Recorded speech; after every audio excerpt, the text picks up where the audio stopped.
let's get started, of course, with the Four Nations tournament going on in the NHL, taking a break, getting ready to start back up. But everyone will be watching on Thursday, no question, as Team USA takes on Canada. Yesterday, in somewhat of a meaningless game, the United States did lose to Sweden. It didn't matter because Team USA had already qualified to play in the championship on Thursday night. So needless to say, sometimes you play games that don't mean a lot, but for Sweden, good win for them. They'll feel good about themselves now going into the next tournament as well.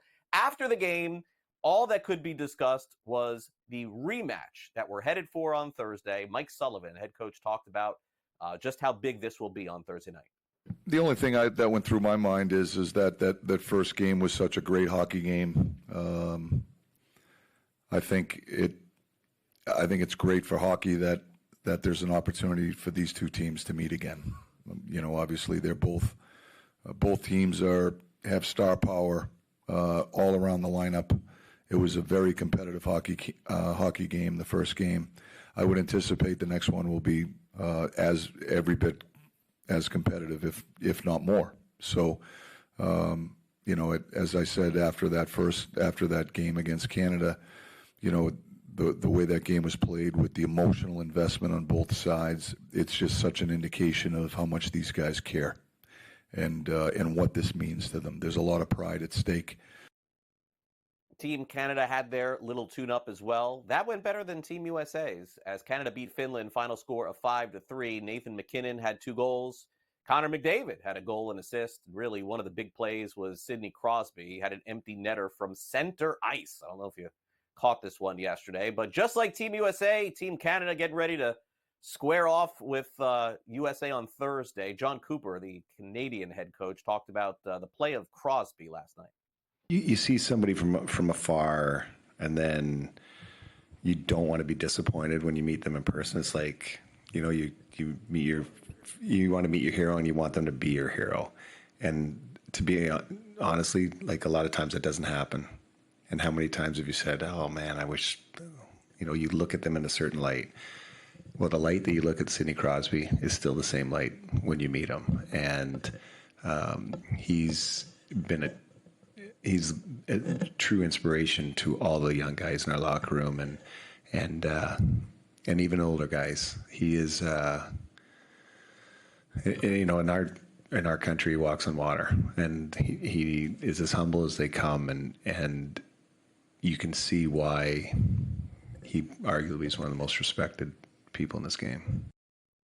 And we'll have a full preview on Thursday morning of the championship game, which will be played on Thursday night. Meanwhile, with spring training underway, maybe the Red Sox should have checked with Raphael Devers, perhaps, before they signed Alex Bregman and wanted Bregman to play third and Devers to play first or somewhere else.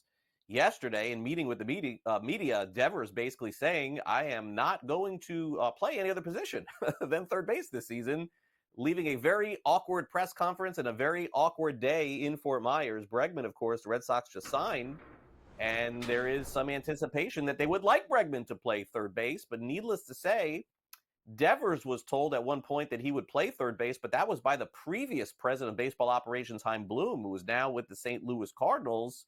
Now that Craig Breslow is running the show, apparently things are different. Here are Devers' comments saying that he ain't moving, and Cora's comments saying that was a different person that's no longer here. So are you saying if they ask you to DH, you won't do it? No. Can you expand on that? I play third. So, isn't it their decision though? Isn't it the Red Sox decision, or is it a mutual thing, or? Yeah, like I said, my position is third base. And whatever it is that they want to do is what they want to do. But I feel like my position is third base. Have they talked to you about getting reps at first or any other positions?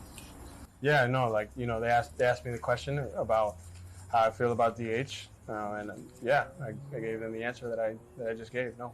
Like I said a few days ago, decisions are going to be made here about roster construction and what we're going to do in the future, and we're going to make sure we have the best team possible out there. And he has a lot of pride. We know that, and he feels like he's a third baseman. He's going to work out as a third baseman, and then we're going to make decisions accordingly, But I think here It's not about Bregman or Devers or Cora. It's about the Red Sox, right? And whatever decision we make is for the benefit of the team.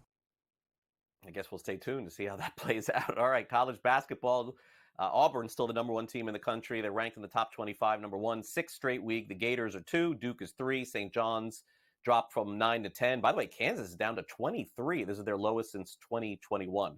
All right, Illinois, tough break for them yesterday. They lost their forward, Morez Johnson Jr., to a broken wrist. He got hurt in the Michigan State game on Saturday.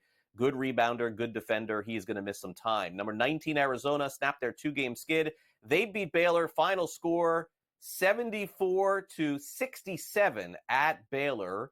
And Tommy Lloyd, head coach of Arizona, after the game, talking about the intensity the team played with, and that's why they picked up the win. The biggest thing I thought we did well was show up with energy. I mean, I thought our approach was going to be critical to this game.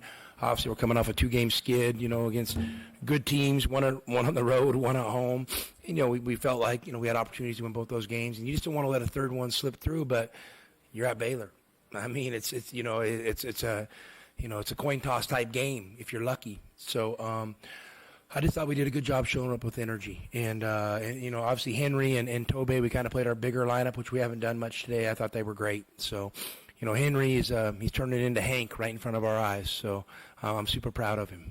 For us to win, I thought if we could break even second chance points and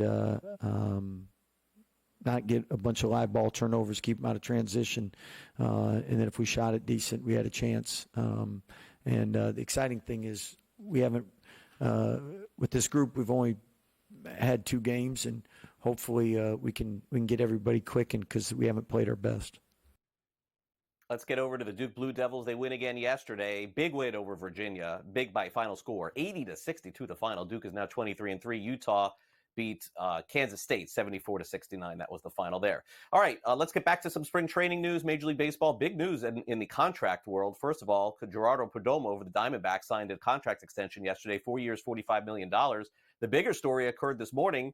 Vladimir Guerrero Jr., the Toronto Blue Jays, who will be a free agent after the season, declared that today would be the final day to sign an extension. He will not sign one during the season, and apparently there is no signed extension. So, indeed, Guerrero will be a free agent at the end of the year. He just says he doesn't want to negotiate during the year. Mets have lost Frankie Montas from 6 to 8 weeks with a lat strain, and several reports say this morning that Justin Turner is going to sign a 1-year contract with the Chicago Cubs. Cubs were reportedly interested in Alex Bregman. They did not end up landing him.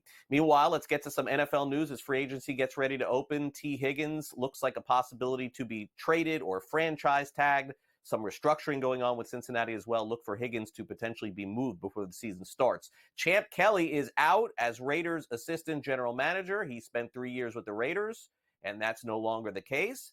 And potentially the top pick overall in the NFL draft, Cam Ward, who has said that he wants to be the number 1 overall pick, says either draft me or you don't. You're going to regret it, and I'll remember it. Cam Ward coming strong for the NFL draft.